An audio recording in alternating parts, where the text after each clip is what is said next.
fellow trailblazers, welcome back to Escapes with TK / Money Adventures with TK, the podcast. So I have one of my absolute favorites on the hot seat today. And before I get into who the guest is, I'm sure the cameraman is already shining the spotlight on her. I really find a lot of inspiration from this particular guest because she is unapologetic about how she lives her life. Whether it's a professional or personal life, she is the girl with the hashtag Girls of Fortuners. And if you don't like the movement, that's on you. I have the privilege of speaking to Lerato. She'll introduce herself. But what I love about Lerato is, like I mentioned, unforgivable, unapologetic. You know, she lives her life fully. She has her career path entangled. But most importantly, she walks the talk. You know, she is about excellence. She's about branding. She's about positioning and being strategically so. So I had the privilege of speaking to her just after a strategic meeting, Lerato Mphaka, and my goodness. It was amazing. Welcome back, because I featured you in episode 3 of Talks of Linford. Yeah. Welcome to Thank you. Money Adventures with TK, Escapes with TK. Welcome to TK's Safe Haven, shooting live from Lapel Essentials Health and Wellness Spa, situated in Lower Tizani. And Lerato and Hape have the privilege of enjoying a massage from this amazing space. So anyway, without wasting more time, how are you today? Welcome. Thank you. You're one of the few people who is able to introduce me in a way that I could never on my own. Very few people can do that. Very few people can outshine me when introducing me. Well, I feel like having shared a couple of spaces with you, the latest one being the TechCon 2020 and 2019. Yeah. I mean, like, that's one of my favorite, it was amazing. It was amazing. Well, for those that don't know me, Lebitso la ka ke Lerato Mphaka. I am a Mosotho woman. Please don't ask me if I'm married. Like, those questions are not relevant. I am head of strategy, strategic projects, and client experience at Metropolitan. I'm also the executive director of the Learning Mindset Foundation.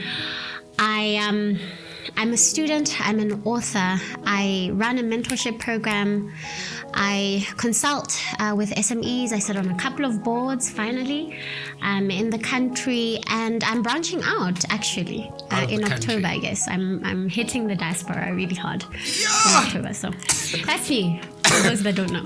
My goodness. Okay, I don't know if you guys felt what I was feeling when she was going on and on. Like, firstly, where do you find the time to do all of these things? There's only 24 hours. Yeah. Like, where do you find the time? I find the time within the 24 hours. You know, like, I don't have extra time. I work within the 24 hours that I have, and that normally means waking up at 3, sometimes 4 if I'm lazy, and I plan my day. That's really what it's about, a disciplined approach to your day and what the impact you're going to make in that day should look like. And then, of course, I close it off with reflection. Did I do what I said I was going to do in that day? So that's what kicks me up. That's what kicks me in the butt. My goodness. So for me, the Lerato Mphaka brand positioned it so well. Thank you. Know, so well. Maybe take us through on the journey on where it started and what the brand stands for and what the brand seeks to achieve. Yeah. So, I mean, there are a couple of aspects to the brand. The first one is, this is a knowledge-based person, entity, persona. And I'm never shy about sharing knowledge. I think I've always preached the idea of democratizing democratization of knowledge. So anything about my brand will either empower you, will connect you with resources that can empower you, will challenge you to think differently about yourself, your life, your own goals. But there's also an aesthetic that, you know, this brand is about. Yeah. My brand manager loves to say it's quiet luxe. You know, I love luxury. I love you know luxury. I love looking beautiful and treating myself to nice things and driving cars that I think are beautiful. And so the brand is also about that. And so you'll see a lot of my fashion moments. I love stuff like that. And finally, it's an experimental brand as well, which is beautiful because you never really know what we're going to do next. You know, I love that about the brand. It's also incredibly experimental. And I think you'll see as, you know, the months go on that we're really pushing the envelope in terms of what a young Lesotho woman can do. What a young Lesotho woman can do. And talking about a young Lesotho woman, like you have a very colorful academic journey. Yeah. I mean, you started in IT and now you are doing client experience. Yeah. So maybe talk us through the academic journey and why it's so important to invest in yourself and your development as a human being. Well, I mean, there are two basic things. We develop ourselves because we want to be better versions of ourselves. I think, you know, at a basic level, that's what self-development is seeking to do. You want to be a different type of TK, you know, in a month's time, because that's what keeps your life incredibly interesting, at least for me. The second thing is, you know, in our economy, development is tied to money as well. I'm not shy about my ambition to earn as much money as I possibly can because I have infinite uses of money. So I need it. I need lots of it in order to achieve the stuff that I want to achieve. So my self-development was closely tied to my career because I needed to make sure that when I go to school and I invest 250,000 in an MBA, it's because that MBA is going to come back and actually pay me or pay itself and then pay me back double, maybe in the next 6-7 years. And also the other, you know, courses that I do, the executive development courses, I do that because in my leadership role, I mean, I'm one of the youngest EXCO members in this country. In my leadership role, what I want to be able to do is to make sure that I impart the company's message as seamlessly as possible. I'm not going to do that if I'm stuttering because I don't understand strategy. I'm not going to do that if I cannot translate strategy in English into Sesotho. Then I'm not a good leader. So all the things that I do with my professional career are tied to my, you know, student life because truly you can't do one without the other. Like, I don't know how you can divorce the two. I really don't. Wow. So talking about that particular journey, for me, what also stands out is your career. You've had a very colorful career. I mean, banking, insurance, telecommunications, you know. So how has your career been? I mean, imagine there's a viewer who's watching this particular episode or video or podcast or reading the article, if I convert this into an article, who's thinking, I need to navigate my career. Yeah. So maybe talk us through how you've been able to navigate your specific career. Yeah.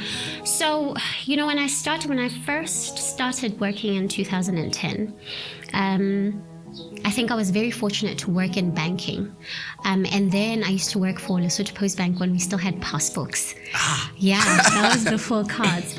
Heavily champagne. And it was, I had a need to solve a general problem, which was, one, I hate, you know, people lining up in banks, and I think financial inclusion is a serious development need. And I think that's where a lot of my career journey or career goals stemmed from. There was a big picture that I was trying to solve for. And luckily for me, it was employer agnostic. So I didn't really care which employer was employing me at the time. I still am in pursuit of that goal. And I think that's why even in circling in telcos, I was never going to sell airtime, bro. I mean, when I got to Vodacom, I immediately was fortunate enough to work on a business case that had something to do with insurance at the time. So it's always been big picture driven and very employer agnostic. And that's why tomorrow I can leave my current employer and go to another one, as long as the big picture is still intact for me. Wow. So, before we move on to the next question, so you've been with a couple of employers. Yes. Have you been, very personal question, have you been preserving your retirement benefits, or what does that look like? Obviously, you know, but you know, I'm a big advocate for retirement planning. Yeah. So I'm going to be brutally honest, not all the time. Okay. There was a particular move where I withdrew from my retirement funds, but it was because I wanted to start something. And I'm monitoring that entity very closely because it definitely has to pay me back. It's unfortunate it'll never pay me in compound interest, but it has to pay back the initial investment that I took out. I'm not a stickler for, take everything out and leave nothing. I'm also not, I'm not a strong advocate for leave nothing to chance. I think sometimes we do get lucky, but you have to play your cards right. You kind of have to know what you're going to do with a chunk of money. Don't take it out just for the sake. I could have and bought a Louis Vuitton. I didn't. Talking about Louis Vuitton, we'll come back to that. So for me, 2019, 2020, and 2021 have been big years for the Lerato Mphaka brand. Yeah. You've done exceptionally well. What can we expect from the Lerato Mphaka brand? And what have been some of the driving forces to get the brand to where it is today? Maybe let me start with the second question first. My big idea with the Lerato Mphaka brand is to be an export. I think companies like Dustbusters have shown us that you can start local and actually grow into the diaspora. Dustbusters is now Dustbusters Africa. But I haven't really seen a Mosotho deliberately say their brand is an export, and that's what I'm passionate about exploring. And so when I say I'm branching out into the diaspora, it's because my book, for example, I want to increase distribution channels beyond this country, and while it'll be digital, the PR aspect of it I'm actually outsourcing to the diaspora, because I do want to see myself somewhere in Nigeria or somewhere in Kenya, because TK, how many conferences have I attended where I was equally compatible with the other people that were in those conferences. I was a speaker in the ISAD conference and the East and Southern African Accountants General Conference, and people seem to like what I say. So I want to see whether or not I can't capitalize on that as a brand that actually was able to be an export. And I think adding on to that as well, I remember I think you were speaking in Rwanda. I was supposed to go to I was in Namibia then. Namibia. Yeah. But Rwanda was supposed to happen, and then COVID. And then COVID happened, yeah. And for me, the one thing that stands out when I always talk about the Lerato Mphaka brand is start local and think global. Absolutely. Absolutely. And when I see how the brand is evolving, it really captures and consolidates that narrative that think local. And for me personally, it's also challenging me to say that how do I take the TK Ntebe brand beyond the borders of Lesotho? Yeah. So when it comes to, now let's talk a bit about your book. This is supposed to be a 20-minute episode, so I hope we still have a bit of time. Let's talk a bit about your book. And I was reading the book, so if you have not read Navigating Your Career, and I wish, this is a toolkit that I wish I read 10 years ago when I started my career. I'm glad. Note 1, as per my notes, I left my job without a solid offer to go to, but I really felt free. This remains the biggest lesson of my journey to self-awareness. Yes. So let's maybe talk about what self-awareness means for Lerato Mphaka in the corporate space. Well, it's really a culmination of, 3 aspects, and I talk about that quite extensively in the book. Self-regulation, self-motivation, and also a deep sense of self. And that often means connecting with your emotions. And I know a lot of us, when we get into corporate, we actually think EI is some academic concept that is only practiced by leaders. But if you're serious about leading yourself, you can't disconnect yourself from your emotions. And the reason why I left that job was because I was miserable. I was miserable, up from tears in the morning, not connected in the office. I'd sit in a little desk and I wasn't adding any value to that employer. So for me, it was important to preserve not only the employer's time, because they were really, I felt, spending money on someone who was less than, but it was important for me and my corporate legacy that I don't kind of regress into the shadows of a has-been. I never want to be a has-been in my career. I will always be it. And for that to happen, I have to connect to that job. I have to connect to the culture. I have to connect to the strategic vision. I have to connect to the leadership. If any one of those things is missing for me, then I regress. I become miserable, like literally miserable. And so I left because I needed to preserve myself. I was losing myself. So for a viewer that is possibly starting their career as a young person, what do you say to them? From your book's perspective, because I feel like I've read the book, and yes, 10 years later, I'm like, I've done a couple of career decisions, career moves. Yeah. But had I had this guide when I was starting out, I would have made completely different career decisions. So what do we say to those people? You start with leading yourself. That is perhaps the starting point of any professional career that you will embark on. Leading yourself. And leading yourself is about self-awareness, about self-regulation, and about motivating yourself and inspiring yourself to become the thing that you see in your head about yourself. And that's why I say, if you're very clear, if you've led yourself, why tie yourself to an employer? Leading yourself is employer agnostic. You don't know who you're going to work for anyway. So leading yourself is about understanding who you are, what principles guide you, what are your values, and then making sure that every career decision you make ties you to that job. Otherwise, you've stopped leading yourself. And the minute you stop leading yourself, TK, that's when you become a has-been, bruh. Ain't trying to be a has-been. So, in wrapping up, I mean, on a lighter note, let's talk a bit about, like in closing, let's talk a bit about your wardrobe, what inspired. Who's Lerato on the personal side? Lerato is the career woman, the brand, the hardworking person. So who's Lerato on the lighter side? I love clothes. What inspires your clothes? And she spends a lot of money on her clothes, bags, and shoes. I actually asked if she's insured her stuff, but anyway, what inspires your style? It's luxe. It's I don't consider myself a fashion head. I don't necessarily follow trends. I love looking at trends and how people put things together. But I always come back to basics. I'm a solid colors girl. I love well-fitting clothes. I love high-waisted pants. You'll always see that a little bit in all of my looks. And I love fabulously made shoes. And I don't care if they're expensive. I love fabulously made shoes, and I love equally amazing bags. I think they're a statement. I think anywhere I go, people look at my feet and then they go upward, and then they linger on my face a little bit. So I always try to make meeting me holistically an experience, a beautiful experience, and it has to be tied into the visual appeal as well. Visual appeal. Yeah. My goodness.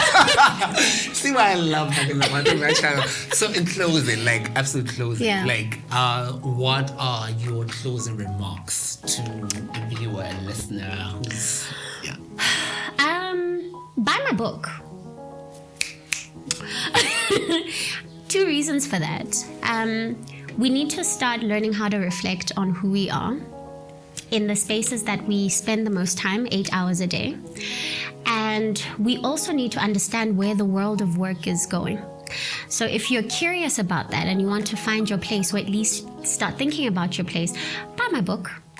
Secondly, follow me everywhere because I look great almost all the time. Okay, I'm joking. I'm joking. But I love interacting with people. So anyone that kind of communicates with me on social media, I'm always so open to chat, and even if it's 1 a.m., always open to chat. So thank you so much for the love and support. I've been chatting to the ever so beautiful and fabulous Lerato Mphaka.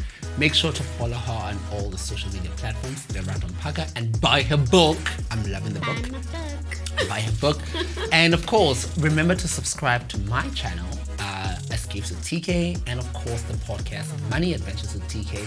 And until the next video / podcast, love, peace, more champagne, more bags, more shoes, while taking care of your money. Thank you guys. Mwah. Cheers.